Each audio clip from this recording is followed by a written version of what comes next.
So Dr. Tara Narula is with us. They say it's an apparent cardiac arrest, that she died after being rushed to the hospital after this apparent cardiac arrest. She was so young. Yeah. What would lead to this? Right. So obviously we've been talking about cardiac arrest a lot lately with Hamlin, and it's important to really understand what that means, because a lot of people think cardiac arrest is a heart attack. They're two completely separate entities. So a cardiac arrest is really a primary electrical problem with the heart, where the heart goes into an arrhythmia where it's not beating effectively or appropriately. And essentially what happens is you're not able to pump blood. The heart is kind of the pump for the blood out to the rest of the body, to the brain, to the other organs. And pretty quickly, within minutes, you can have death result if you're not treated with things like CPR or potentially defibrillation.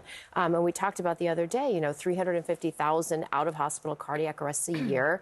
That survival goes down by about 7 to 10% every minute that a heartbeat is not restored. 3/4 of them occur at home.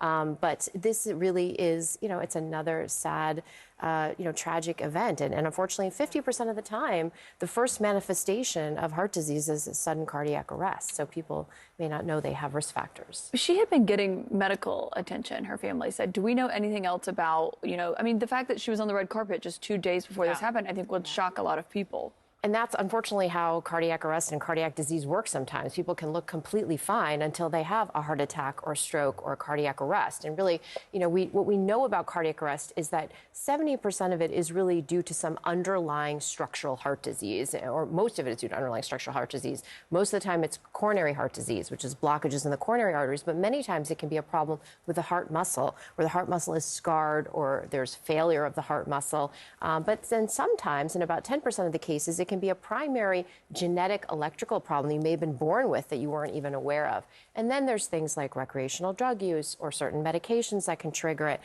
So there's a whole host of reasons why someone might have a cardiac arrest. But important thing is to look for the risk factors for cardiovascular disease and try to screen and treat those.